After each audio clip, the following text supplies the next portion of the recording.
Imagine you're standing in a delivery room. The baby has just taken its first, gasping breath. Right, that intense first moment. Yeah, exactly. And modern instinct says to immediately hand the child to the mother, or for the pediatric nurses to step in with their scales and APGR scores. Of course, the clinical routine. But a 3,000-year-old Sanskrit manual dictates a completely different choreography. According to these ancient texts, before anyone else touches that infant, the father must step forward. Just the father. He leans down and he whispers a specific cosmic formula directly into the baby's right ear. Welcome to a brand new deep dive. I'm so glad you're here joining us today. We have a lot of ground to cover. We really do. Today, we are looking at a massive stack of sources, from translations of ancient domestic manuals called the Kyoasutras, to modern clinical ethnographies, to sociological surveys of South Asian diaspora communities. It's an incredible collection of material. And we are examining the incredibly rich, deeply layered sequence of Hindu birth rituals. Because it's not just about one day, right?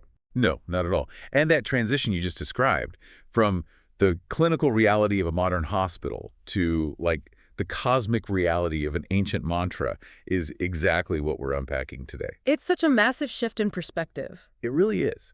The sources describe these rites, which are known as samskaras, as this structured but highly flexible ritual ecology. A ritual ecology. I like that phrasing. Yeah, it's not just a strict list of ancient rules. I mean, it is an intricate, evolving sequence that guides a soul all the way from the conceptual moment of procreation right up to the child's very first taste of solid food. Well, think about when you look at your own birth certificate today. It's mostly just data, isn't it? Yeah, weight, time, location. Exactly, the attending physician. But if you were born and raised under the umbrella of this specific ritual ecology, that document wouldn't just be a medical record. Right, represents something much larger. It would be a map of your exact coordinate in the cosmos. Because in these traditions, birth is not merely a biological act of reproduction. It is a moral, social, and, cosmological incorporation. You aren't just putting together a physical human body. No, you are anchoring a brand new life into the vast fabric of the universe. And that is the crucial paradigm shift for the listener to understand. The traditional framework asserts that a person is not born into a vacuum.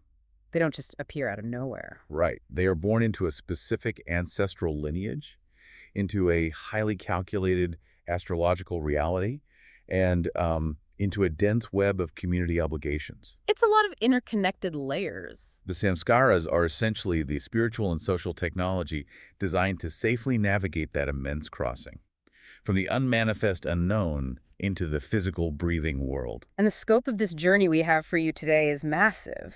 We are going to trace this entire path chronologically. Step by step. Because we have to start before the physical life even begins with the conception ritual Garbhodhana. Right, setting the intention. From there, we'll explore the ancient mechanisms of fetal protection, the vibrant regional traditions that operate like, highly specialized baby showers. Which are fascinating. And then the intense rites performed in the immediate aftermath of birth, the mathematics of the naming ceremony, the child's formal introduction to the sun, and finally, Anaprashama. The first feeding of solid food. Exactly. It's a complete journey. It is a remarkable, deliberate progression. If you look closely at the spatial dynamics of the rituals, they move from the deeply private, hidden internal space of the parents' bodies and minds. And then they slowly expand outward. Exactly. They systematically expand outward into the public social sphere. So let's jump into that private internal space. Because to understand how this tradition constructs a life, we have to start with the setting of intentions. The very beginning. Yeah.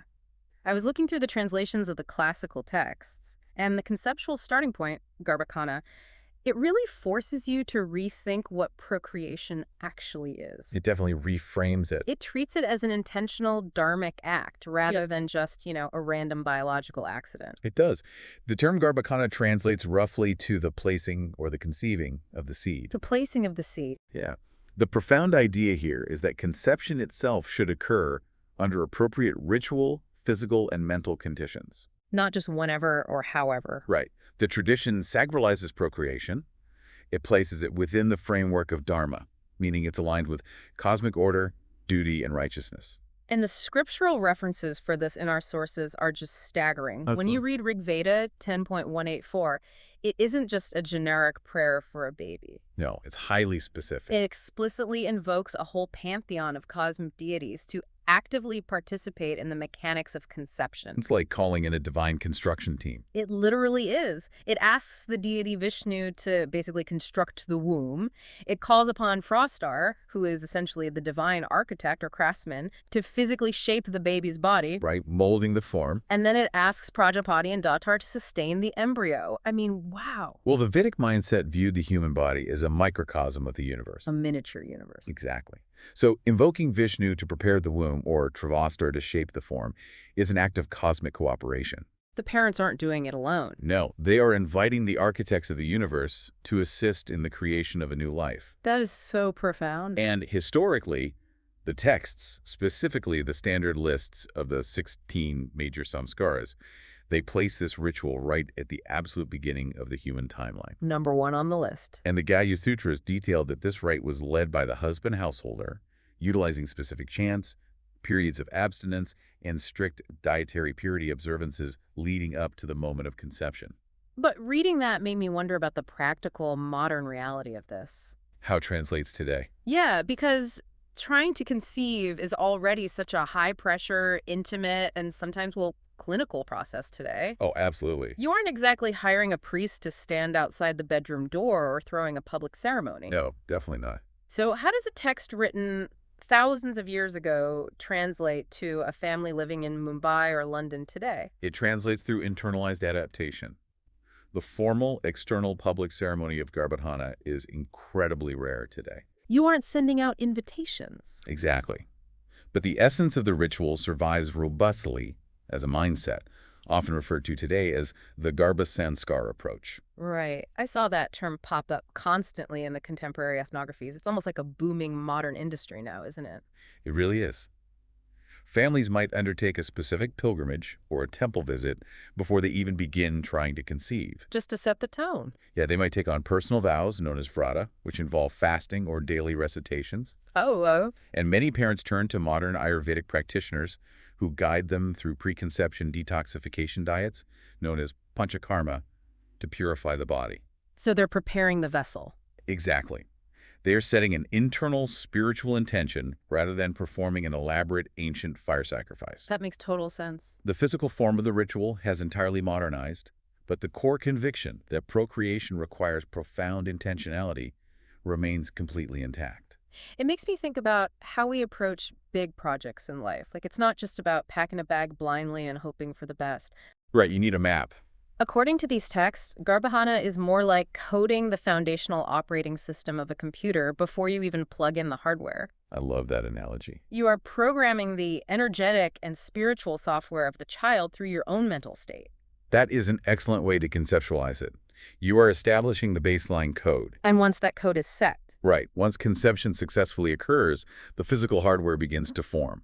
At that point, the entire focus of the ritual ecology shifts immediately. to what? To fiercely protecting that highly vulnerable new system. Which brings us to the next massive threshold, the ancient fetal protection ritual, Pumsavana. Yes. According to the classical manuals like the Paraskara and the Asvalayana, this is supposed to happen very early on, usually in the second or third month of pregnancy. That's right. And the timing seems critical here. It's explicitly supposed to happen before the mother can feel fetal movement, right? Before the quickening? Exactly. The timing is based on both ancient Ayurvedic observation and spiritual vulnerability.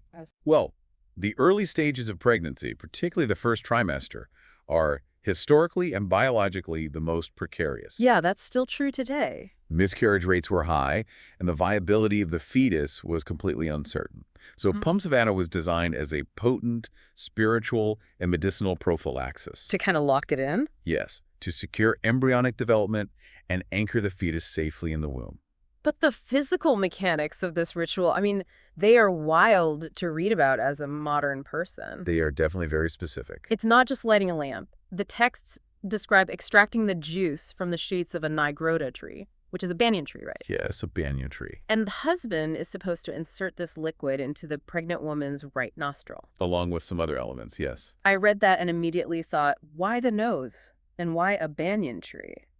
To understand the mechanism, we really have to look through the lens of ancient Ayurvedic medicine. Okay, unpack that for me. In Ayurveda, the nasal passage is considered the direct gateway to the brain, to the nervous system, and to consciousness. Wow, okay. This is a practice known as nasya. You aren't just putting plant matter in the nose, you are administering a medicinal essence directly to the energetic center of the body. So it's an ancient delivery system. Precisely. And as for the nagrota, the banyan tree, it is an organism of immense size, deep roots, and incredible longevity. They live forever. They survive harsh conditions. The logic of the ritual is sympathetic magic combined with herbalism. Meaning you take on the traits of the thing. Exactly. By administering the essence of this indestructible, deeply rooted tree, you are symbolically and physically transferring that exact hardiness, stability, and longevity to the fragile embryo. Okay, that makes so much more sense when you explain the nasha mechanism. It's very logical within its framework. But we have to address a very stark reality found in the source texts here. The gender issue. Yes. When you read the literal Sanskrit translations of the older Gurja Sutras, they don't just vaguely say, protect the baby. No, they're highly specific. They are. The literal translation of Pumsavana is often rendered as the right of engendering a male. That is correct. The ancient texts explicitly frame this as a technology to secure a male heir. Yes, that is an unavoidable textual fact. The older manuals were produced in an intensely agrarian, patriarchal society. So they needed sons. They heavily centered the male householder, and male offspring were privileged because they were required for the continuation of the family lineage, the inheritance of property, and critically, the performance of ancestral funeral rites. So the sociological context of the time basically demanded male heirs. It did. So how does a modern egalitarian family in the 21st century interact with a ritual that historically translates to making a boy? It's a very real tension. Especially in modern India, where, the sociological consequences of preferring male children have led to serious demographic issues. Yes. I was reading about the modern legal landscape, and it seems this ancient ritual has collided head-on with contemporary law. It has been a profound collision. In India today, we have the PCPNDT Act, the Preconception of Prenatal Diagnostic Techniques Act. Right. Because of the historical and ongoing issues with female feticide, it is strictly illegal to practice sex selection. Or even tell the parents the sex. Exactly. Doctors cannot communicate the sex of a fetus to the parents. So the ancient textual mandate of Pumsavana is not just culturally outdated for many modern families. It sits in a very complex, legally sensitive area. So what happens on the ground? Do people just stop performing it? No, and this is where the genius of the ritual ecology reveals itself. What do they do? The tradition bends instead of breaking. Today, families, temples, and modern priests still perform rituals called Pumsavana. That they change it. They have fundamentally re-engineered the software inside the ritual shell. They perform it explicitly as a blessing for a healthy, viable child, completely regardless of sex. Oh, wow. They emphasize the Ayurvedic aspect of the rite, the anchoring of the fetus, the protection against miscarriage, and they discard the gender-exclusive language. So the law and modern ethics have basically catalyzed an evolution in the ritual's purpose. Exactly. It is a perfect example of how lived religion operates. You honor the ancestors by maintaining the architecture of the rite, but you honor the present by updating its function. It's survival through adaptation. So the dangerous early months are navigated, the operating system is coded, the hardware is anchored and protected. Yes. Now, as the pregnancy advances, the energy shifts dramatically. It really does. We move away from this private, almost clinical anxiety and step into the vibrant sensory explosion of public community celebration. The baby shower equivalent. Right. The ancient texts call it Simantanayana. Simantanayana roughly translates to the parting of the hair. Okay, the parting of the hair. The classical texts usually place this around the 4th month, but in the lived ethnographic reality today, it is almost universally pushed back to the 7th or 8th month. Usually when a baby bump is really showing. Yes, particularly for a first pregnancy. And the purpose here is deeply layered. It is about protecting the mother and child from unseen dangers, yes. That there's more to it. But it is equally about ritually mobilizing the entire extended kinship network to support the mother. The choreography in the Sanskrit manuals for this is fascinating. It's very visual. Texts like the Asvalayana and the Hiranyakashin describe the husband taking a porcupine quill, A porcupine quill, yes. blades of sacred kusa grass and an udumbara branch, and repeatedly parting his wife's hair upward, from the front of her head toward the back. The symbolism of the parting is critical here. Why hair? In ancient Indian thought, hair was often seen as a place where unseen forces or negative energies could attach or hide. Oh, interesting. By parting the hair upward with sharp, sacred, and auspicious implements like the porcupine quill and the kusa grass, the husband is ritually clearing a path.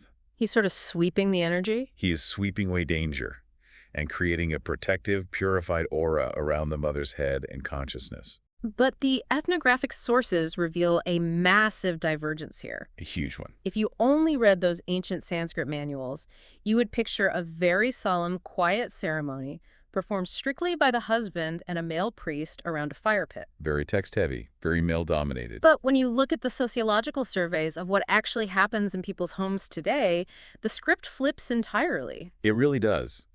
The lived reality heavily marginalizes the textual, male-led ceremony and centers female authority. The women take over. Exactly. The ethnographic evidence shows that mothers, grandmothers, aunts, and the community of female kin are the undisputed architects of this phase. So it's much more social. The textual Simultaneana has evolved, or perhaps always existed, alongside incredibly vibrant, female-led regional traditions that function as highly specialized maternal blessings. And the regional diversity is just spectacular. Let's actually unpack the mechanisms behind these regional variations, because they aren't just random parties. No, there's deep science and theology behind them. I was looking at the South Indian traditions, specifically in Tamil Nadu, where the ceremony is often called Velakappu or Simantham. A beautiful ceremony. The central action isn't parting hair, it's adorning the mother with glass bangles. Dozens of them. Dozens and dozens of glass bangles up both arms. Why bangles? It is an ancient application of what we might now call sonic therapy. Sonic therapy, really? Yes. The glass bangles create a constant, rhythmic, high-frequency chiming sound as the mother moves. Oh, like a wind chime. Exactly. The traditional understanding, which actually aligns remarkably well with modern audiological science regarding fetal hearing development around the 7th month, Right when they can start to hear outside the womb. is that this specific acoustic stimulation reaches the fetus. The sound is believed to stimulate the child's senses, calm their nervous system, and create an auditory cocoon of auspiciousness. That is brilliant. Furthermore, the mother is adorned with cooling sandal paste to manage the increased body heat of the 3rd trimester. Which is very practical. And critically, this ceremony often marks the moment she formally returns to her natal home, her mother's house, for the final months of pregnancy and the actual birth. That structural social support is incredible. You are physically removing her from the labor obligations of her marital household and placing her back in the ultimate safety of her own mother's care. Exactly. And if we look at the ethnographies from Maharashtra, we see an entirely different mechanism at play. What happens there? There, the celebration is called Duhel Javan. And the defining characteristic of Duhel Javan is a hyperfixation on fulfilling the expectant mother's specific food cravings. Oh, I found the logic behind this totally fascinating. I was reading about the ancient Ayurvedic concept of the Dahurya, the two-hearted state. Yes, a pregnant woman is historically referred to as Daurini. One who possesses two hearts. Ayurveda posits that the fetal heart and the mother's heart are deeply energetically linked. So they share emotions. Yes, and physical desires. Therefore, the cravings a mother experiences are not just random hormonal fluctuations. They aren't just wanting pickles at midnight. Exactly. They are the literal expressions of the fetus's desires and physiological needs. So by that logic, if you deny the mother her cravings... You are directly denying the fetus. Wow. To frustrate the mother's desires is to risk stunting the child's development or causing physical anomalies. It's a serious business. It is. So the Duhel Javan ritual isn't just about indulging the mother. It is a profound medical and spiritual intervention. Feeding the two hearts. The entire community gathers to provide her with an abundance of her favorite specific foods, ensuring the holistic satisfaction of both hearts. It transforms a basic biological craving into a community-wide spiritual responsibility. It's beautiful. And we see variations of this abundance elsewhere, right? Like in North India, you have God Harai. Which literally translates to lap filling. The women of the family physically fill the mother's lap with fruits, sweets, and gifts. showing physical abundance. In Bengal, you have the Shad feast, which similarly gathers maternal kin to feed the mother to be a massive, elaborate meal of her favorite delicacies. Across all these regions, the mechanism is the same. You are combating the vulnerability of late-stage pregnancy with an overwhelming display of abundance, sensory richness, and female solidarity. It makes the modern Western baby shower feel a bit, I don't know, thin, doesn't it? It's definitely a different focus. I mean, a modern baby shower is lovely, but the primary focus is often deeply material. It's about equipping the parents with strollers, monitors, and diaper genies. It's about gear. Yeah. These regional Hindu rites are operating on a completely different frequency.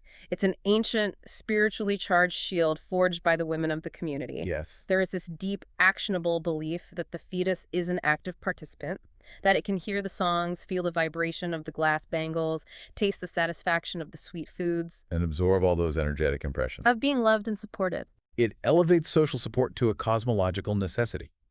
The mother and child are enveloped in a deliberately constructed environment of auspiciousness before they have to face the physical ordeal of labor. So the community has rallied. The mother's cravings are satisfied, her arms are heavy with bangles, the internal code is set, and the protective shield is at maximum strength. The preparation is complete. But all of that preparation is about to collide with the most physically dangerous, highly unpredictable threshold in human biology. The actual moment of birth. When that shield is tested, the ancient texts pivot their strategy entirely. We enter the fiercely liminal space of Jatakarma. Jatakarma is the birth ritual proper. And the normative textual ideal for this, found in rigorous manuals like the Asvalayana and Apastamba, it describes a scene that completely disrupts our modern expectations of a delivery room. Radically disrupts it. The texts prescribe that immediately after the child is born, before the umbilical cord is cut in some traditions. And crucially, before any other person is allowed to touch the newborn. That's the wild part. Before anyone else touches the baby, the father must step forward to perform the primary rites. He steps into the absolute epicenter of the event. What is he instructed to do? He is instructed to bend down and whisper specific, highly potent mantras directly into the infant's ear. Like which ones? One of the most vital is the Medhajana mantra, which is the formula for the production of intelligence. Okay, so invoking a smart mind. He is also whispering the Ayusha mantra, invoking longevity. These aren't just sweet words of welcome. Right, they are active sound technology. Exactly. The father is literally breathing speech, intellect, and divine protection into the child's consciousness before the sensory shock of the outside world can overwhelm them. It's like putting spiritual armor on them immediately. It is also a profound, undeniable moment of paternal acknowledgement and legal incorporation into the lineage. The imagery of that is incredibly powerful. But right after the whispered mantras, the manuals dictate a physical act that causes a massive screeching halt when viewed through the lens of modern medical science. The feeding. Yes. The traditional Jatakarma rite dictates that the father must take a golden spoon or a gold vessel and feed the newborn infant a mixture of honey and ghee right there in the birthing room. Right. And the underlying logic there is rich with symbolism. What does it symbolize? Gold represents purity and immortality. Ghee represents vitality and the essence of nourishment. Honey represents sweetness and the gathering of diverse nectars. Okay, that sounds lovely. The texts prescribe this specific combination to physically transmit intelligence and longevity into the newborn's digestive system. The symbolism is beautiful, but the biomedical reality is terrifying to a modern pediatrician. It's a huge red flag. The Centers for Disease Control and Prevention strictly, unequivocally warns against giving any honey to a child before they are 12 months old. Because of infant botulism. Exactly. Due to the severe, potentially fatal risk of infant botulism, a newborn's digestive system just cannot handle the spores sometimes found in raw honey. And there's another medical clash, too. Right. Furthermore, the World Health Organization strongly recommends that a baby's absolute first intake should be the mother's colostrum, initiating breastfeeding within the very first hour to establish immunity. So the ancient honey ghee protocol directly contradicts modern neonatal survival guidelines. It's a complete clash. This is perhaps the sharpest friction point between text and modernity we encounter in the entire life cycle. Yes. So the question for you is, how do families navigate a sacred textual mandate that is now recognized as a lethal medical risk. Do they just throw the ritual away? Absolutely not. This is where we see the adaptive brilliance of the ritual ecology. How do they adapt it? Modern families and priests resolve this by extracting the symbolic essence of the ritual while completely mitigating the biomedical risk. So they change the ingredients. Today, the actual ingestion of honey is almost entirely abandoned. Instead, the rite is made purely symbolic. What does the symbolic version look like in a modern hospital setting? A father might take a clean, unadorned gold ring or a purified gold coin. He might dip it in a tiny drop of pure water, or just leave it dry and gently touch it to the baby's outer lips. Just a touch. Or, especially in highly sterile hospital environments where introducing outside substances is forbidden, the physical feeding is skipped entirely. What do they do instead? The rite is distilled down to its auditory and energetic essence.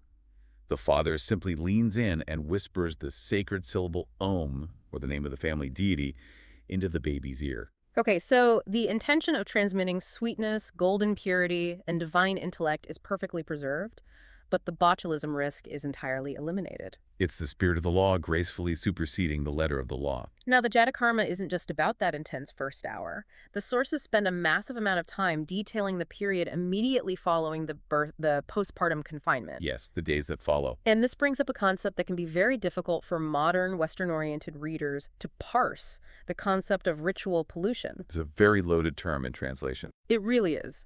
The immediate postpartum phase, which can range from 10 days to over 40 days, depending on regional customs and the specific caste or community traditions, is governed by a complex social and spatial grammar, The key terms here are asaka or sutaka. which translate roughly to ritual impurity or pollution. Let's really analyze that, because words like impurity carry a very harsh, almost moralistic stigma in English. They do.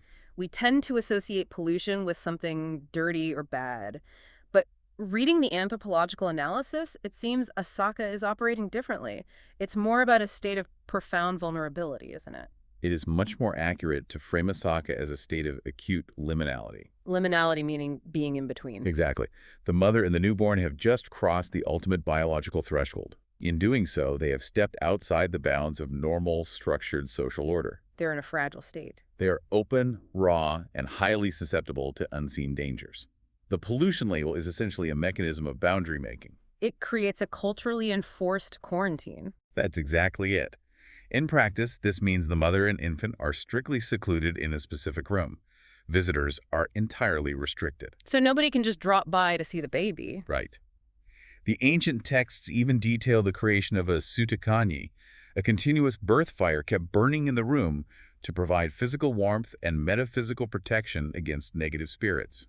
Wow, a fire in the room. The room might be lined with mustard seeds or specific leaves to ward off danger. And what about the mother's care? For the mother, this period is marked by receiving daily, vigorous oil massages, eating highly specialized, warming restorative diets, and above all, being completely relieved of her normal household duties so she can rest and heal. So seen from that angle, the pollution taboo is incredibly protective. It forces the rest of the demanding world to back off. It acts as a shield. It gives her dedicated space to recover from the trauma of labor and establish breastfeeding without having to entertain guests or cook meals. It is immensely protective. However, as objective readers of the sociological sources, we must also acknowledge the complexities of how these purity codes have historically functioned. Right. It's not all just a spa retreat. No. In the Dharmashastras, these periods of Asaka are deeply intertwined with the maintenance of caste hierarchies and strict social stratifications. Purity and pollution are big concepts there. And in practical contemporary terms, while enforced rest is universally beneficial, these rigid restrictions can become harmful if interpreted too dogmatically. Like if they get in the way of medicine. Exactly. If a family's adherence to the seclusion taboo prevents a mother from traveling to a clinic for necessary postnatal medical care, or if the traditional dietary taboos severely restrict her protein and nutrition intake while she's trying to lactate, then the ancient tradition actively conflicts with modern maternal health imperatives. it is a delicate razor-thin line between protective quarantine and harmful isolation. And right in the middle of this intense, isolated first week, the ethnographies highlight another layer of rituals that are completely absent from those elite Vedic Sanskrit texts. The folk rituals. Yeah, I was fascinated by the folk rites that occur specifically on the 6th night after birth. The 6-night rituals are a cornerstone of lived lived domestic Hinduism across massive swaths of South Asia. Like which ones? Well, in much of North India and Gujarat, you have the Chathi ritual. In Bengal, you have the worship of the goddess Sasti. And these are deeply rooted regional devotions focused entirely on child protection. And the theology of the sixth night is so specific. What is the goddess believed to do on this exact night? The pervasive belief is that on the sixth night, which is statistically a crucial turning point for neonatal survival, when issues like neonatal tetanus historically peaked, the goddess physically visits the birthing room. She comes to the house. Yes. The family will leave out a blank piece of paper, a pen, and sometimes red ink or soot. While the household sleeps, the goddess is believed to approach the newborn and write their ultimate destiny on their forehead. Just imagine the atmospheric pressure in the house in that sixth night. It must be intense. The mother is exhausted, the baby is fragile, the oil lamp is burning, and there is this palpable, terrifying awe that the child's entire future, their lifespan, their fortunes, their sorrows, is literally being authored in the dark by a divine hand. It's a moment of profound folk theology. It really is, and it matters just as much to the emotional reality of the family as any formal Vedic chant. It perfectly captures the sheer stakes of the postpartum period. But assuming the child survives this highly vulnerable, liminal first week, the acute danger begins to subside. The quarantine lifts. The period of intense asaka eventually lifts. The mother and child are ritually bathed, the house is purified, and it is time to formally introduce this new, surviving life to the social world. Which brings us to the formal naming ceremony, Namakarana. Yes, giving the child an identity. According to the ancient guidelines, this typically occurs on the 10th, 11th, or 12th day after birth, acting as the official bookend to that initial period of severe confinement. Yes, the Namakarana is the first major step back into the structured social order. Now, I have to admit, naming a baby in my family usually involves buying a paperback baby name book, scrolling through websites, and arguing over which name sounds the most unique or trendy. Right, it's very aesthetic. But when you dive into the ancient texts, like the Paraskarghiya Sutra, the naming process is not a matter of aesthetic preference. It is a highly rigorous mathematical and astrological science. It is an incredibly precise operation. The classical texts didn't just suggest names. They prescribed the exact phonetic architecture the name must follow. What do you mean by phonetic architecture? They dictated the number of syllables, often a two-syllable or four-syllable name for boys, and an odd number of syllables ending in a long vowel for girls. Wow, they were that specific. They dictated what types of consonants should start the name and what sounds should be embedded within it. The belief was that the phonetic vibration of the name carried specific energetic weight that would shape the child's consciousness. But beyond the syllables, the actual selection of the name in the tradition is deeply tied to astrology. It's tied to the nakshatra. Yes, the lunar mansions. I think we need to explain what a nakshatra actually is to the listener, because it's not just a generic zodiac sign like saying someone is an Aries. Right. The nakshatra system is a highly specific system of lunar mansions. Ancient Indian astronomy divided the ecliptic into 27 specific sectors, or nakshatras, based on the moon's position. Okay, 27 sectors. Each of these 27 nakshatras is further subdivided into 4 quarters, called padas. When a child is born, the exact time and geographical coordinates of their birth determine exactly which pada of which nakshatra the moon was occupying at that precise moment. And how does that mathematical coordinate translate into a name? Every single one of those subdivisions is mathematically mapped to a specific phonetic sound or starting syllable. Oh, I see. A priest or astrologer will calculate the birth chart and hand the parents the required starting syllable. For example, if the calculations show the moon was in a specific quarter of the Ashwini nakshatra, the child's name must start with the sound chu, chi, cho, or la. So the name is literally a phonetic translation of the child's astronomical location at the moment of birth. That is mind-blowing. It is. The texts often prescribe a multi-layered naming system. The child might receive a secret nakshatra name that is only known to the parents and the guru, used strictly for spiritual rituals. And then a regular name. Then they receive a Vyavaharika name, the public, worldly name used for daily life, which might be the name of a family deity, a revered ancestor, or a divine quality. So what is the actual choreography of the ceremony when the name is finally revealed? It is a joyous, purifying transition. The heavy atmosphere of the confinement room is lifted. The infant is bathed and dressed in new, auspicious clothes. The family is all there. The extended family gathers in a purified space. A priest may conduct a homa, a sacred fire ritual, offering oblations. And then comes the central act, the public announcement. Who announces it? The father, or sometimes a respected grandparent, will take the baby in their lap. They might hold a rolled-up betel leaf to act as a conduit, and they will whisper the chosen name 3 times into the child's right ear, followed by a prayer. And then the name is announced to the gathered community, usually followed by an absolute feast. Always a feast. But beyond having a name to fill out on the modern birth certificate, what is the deeper sociological function here? Culturally and spiritually, the Namakarana is about giving the child a publicly legible social identity. Until they are named, they are almost viewed as a spirit being, still hovering on the threshold between the ancestral realm and the physical world. The act of naming anchors them. It irrevocably links them to their human community, to their cosmic astrological reality, and to the divine order.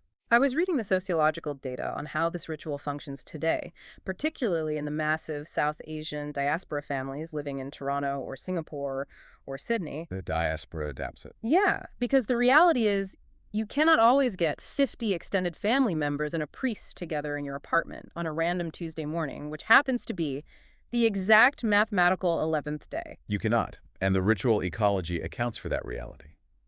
In modern urban and diaspora settings, the Namakarana is highly compressed and pragmatically adapted to the rhythms of the modern work week. So they just delay it. If the mother had a cesarean section and is still in the hospital, or if the grandparents need a week to arrange flights, the strict 11th day rule bends. The naming might be pushed to the 21st day or simply moved to a convenient weekend. And we also see a massive shift in location, don't we? Historically, these Gahya Sutra rites were fiercely domestic. They happened in the home, around the household hearth. Yes, the home was the primary ritual arena. But today, especially in the diaspora, many families book a formal session at a local Hindu temple to conduct the Namakarana. So the temple becomes the house. The temple institution takes on the role of the extended ancestral household.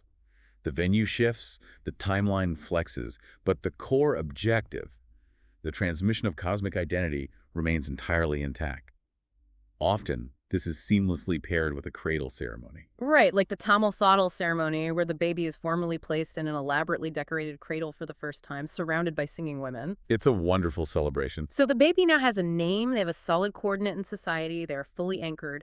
The next logical step, historically and developmentally, is to take that newly minted identity and physically present it to the wider universe. Which brings us to the ritual known as Nishkramana, the child's very first formal outing. The texts, like the Manusmriti, generally place this around the 4th month of life, correct? Yes, Manusmriti 2.34 dictates the 4th month.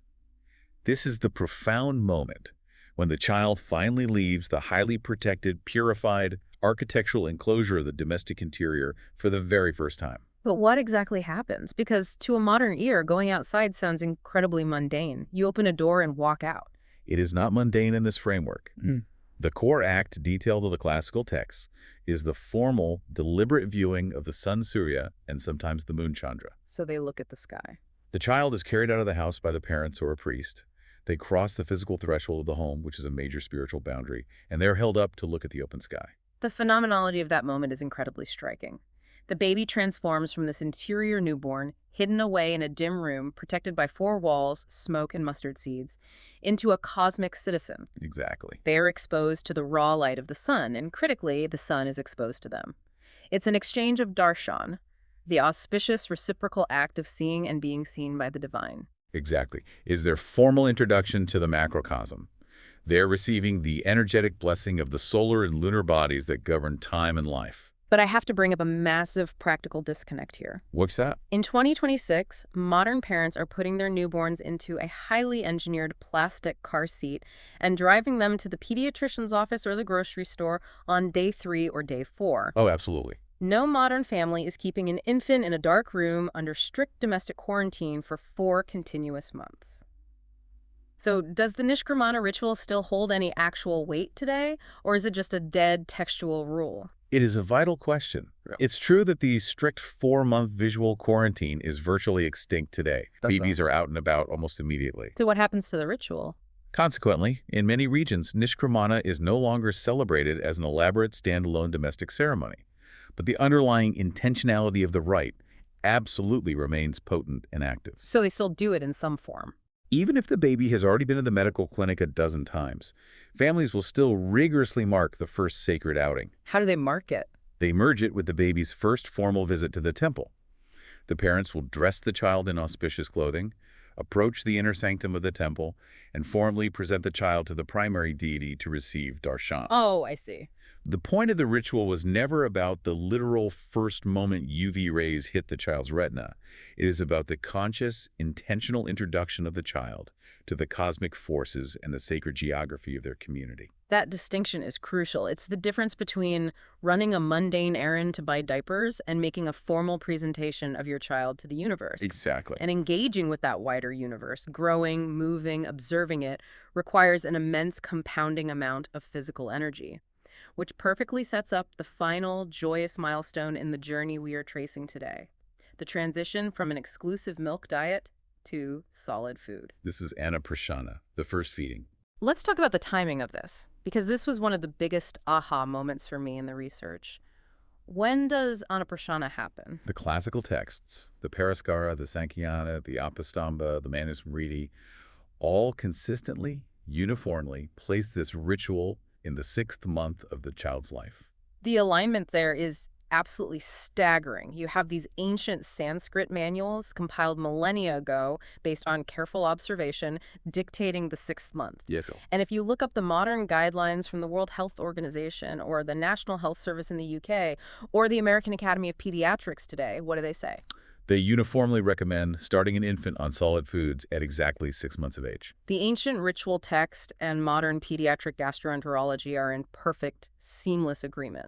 It is a remarkable convergence of ancient empirical observation and modern medical science. Why the 6th month biologically? Developmentally, the 6th month is exactly when the infant's digestive system produces the necessary enzymes to process complex carbohydrates, and when their oral motor skills allow them to swallow solids safely. And culturally, crossing this biological threshold is a massive social milestone. And across almost all these diverse regional traditions, the central component of this first meal is identical. Why is rice always the star of the show? Rice is the foundational staple crop of South Asia. It symbolizes the entire agricultural and economic wealth of the household. It's life itself. From a physiological standpoint, moving a child from an exclusive milk life, which leaves them entirely physically dependent on the mother's body, to a grain life, signifies the first massive leap toward physical independence. Getting their own energy. In Ayurvedic thought, grain is synonymous with prana, or life force. By feeding them rice, you are ritually invoking the development of speech, the building of vigor, and the assurance of future prosperity. Now, I noticed in the older texts, they were a bit more experimental with the menu, weren't they? They are highly specific based on desired outcomes. Some of the older Gashutras debated feeding the child mixtures of honey, curds, or even specific highly prepared broths of meat or fish, Meat for a baby. depending on whether the parents wanted to impart supreme physical strength, swiftness, or particular intellectual qualities to the child. So it was like custom building the child's attributes. But as the tradition evolved, Mhm. particularly with the rise of widespread vegetarianism in many communities, the modern practice has overwhelmingly consolidated around sweet rice. Right, usually a sweet, milk-based rice pudding like PSM or kheer. It's easily digestible, it's highly auspicious, and it embodies sweetness. Yes, kheer is very standard. And this is another ritual where the regional variations are just massive and spectacular.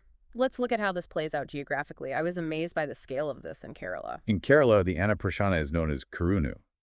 And you are right, the scale is incredible. While it can be a domestic rite, it is very heavily temple-based. People travel for it. The most famous location for this is the Guruvayur Temple, a massive pilgrimage center dedicated to Lord Krishna. Families will travel from all over the world to make a pilgrimage there specifically for this rite. Just for the first bite of rice. The temple actually has vast, highly organized official systems and dedicated halls just to handle the sheer daily volume of babies having their first rice fed to them in the direct presence of the deity. It transforms a domestic feeding into a major communal religious pilgrimage. And if we look at Eastern India, specifically Bengal, the sociological dynamics shift again. Yes, in Bengal, the ritual is called mukha pat, which literally means rice in the mouth, or mama pat. Mama pot. The critical sociological detail here is the prefix mama, which means maternal uncle. In the Bengali tradition, the maternal uncle is usually the one given the supreme honor of feeding the child their very first taste of solid food. That is such a fascinating structural detail. It's not the father, it's the mother's brother. Yes. It beautifully reinforces the lifelong protective bonds of the extended maternal kinship network, ensuring that the mother's family remains deeply involved in the child's life and sustenance. Exactly. And we see similar variations in Nepal, where the broader term is Pasni, and among the newer community, you see related highly elaborate forms like the Macha Junko. And the visuals of these are great. Across all these regions, the core aesthetics are similar. The child is dressed elaborately, often in heavy silks, seated on a fresh banana leaf or fed from heirloom silver vessels, surrounded by oil lamps, chanting, and a massive gathering of family. There is also a really fun psychological element to this ritual in many regions where they place objects in front of the baby to test their disposition, right? Yes, this is a popular folk edition. A tray is placed in front of the infant containing items like a book, Representing learning. a pen representing intellect or administration, a piece of gold or a coin representing wealth, and a small cup of earth or clay representing property. And then what? Whichever item the baby reaches for first is said to indicate their svabhava, their innate disposition, and their future career path. It's a beautiful, joyful moment. And just like the naming ceremony, Annapurshana is incredibly robust in the diaspora. It travels well. Because it doesn't require a strict astrological time, it's highly visible and honestly, it's universally understandable. You rent a community hall on a Saturday, you make a massive pot of kheer, you invite your friends from all different backgrounds, and you celebrate this child formally joining the grand human experience of eating together. It is the ultimate rite of social commensality. Sharing food is the most fundamental baseline act of human community. We all eat. By taking that first bite of rice, the child is formally taking their seat at the communal table of humanity. If we zoom out for a second and look at the massive canvas we've painted today, the scope is truly breathtaking. It's an entire life arc. We started with a quiet, intentional prayer in the minds of parents before conception even occurred.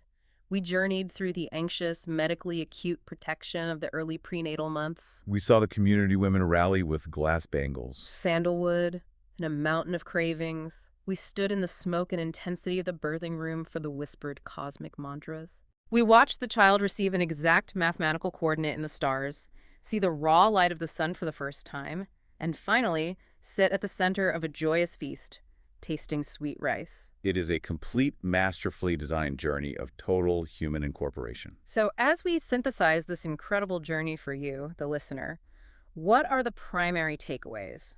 When we look at this vast stack of ancient texts and modern sociological data, what are the fault lines we've successfully navigated? I think the most prominent and fascinating fault line we've discussed is the deep tension between textual prescription and lived practice. Right, the manuals versus the living room. We have these ancient, rigorously male-authored patriarchal Sanskrit manuals that dictate a very specific, solemn, male-led reality.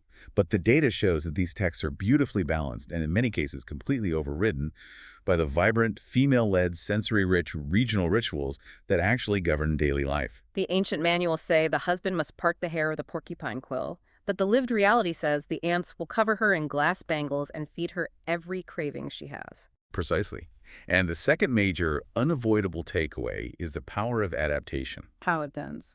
We saw ancient, rigid prescriptions clash violently with modern realities, like the sun-securing pump savanna colliding with modern sex selection laws, or the Jatakarma honey ritual colliding with modern pediatric botulism warnings. But the tradition didn't shatter. It didn't shatter because it effortlessly adapted its form to preserve its function. The honey becomes a dry gold ring. The gendered prayer becomes a universal health blessing. The strict domestic quarantine shifts into a joyful temple hall gathering on a convenient Saturday. This is the ultimate big picture for you, the listener.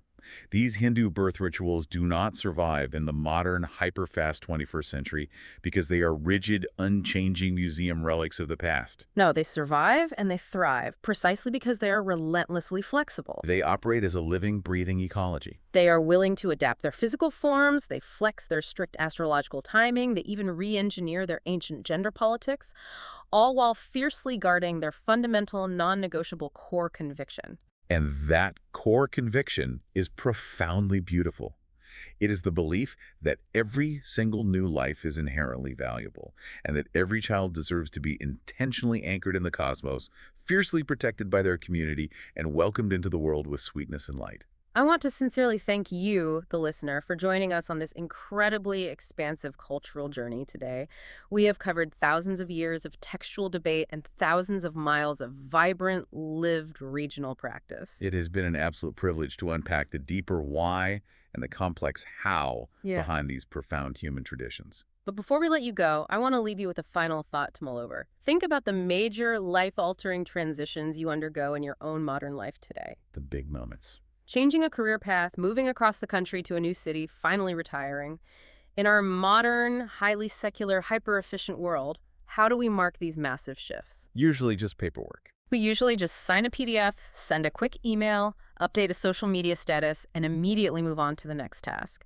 It is incredibly clinical, it is purely transactional, but what if we borrowed the profound intentionality of this ancient ritual ecology? What would that look like? What would it look like in your life to consciously, communally, and cosmically mark your own everyday rebirths? If this deep dive sparked your curiosity and made you view the world just a little bit differently, there is so much more to explore. We invite you to dive into our catalog for more extensive cultural journeys. Until next time, keep mapping your universe.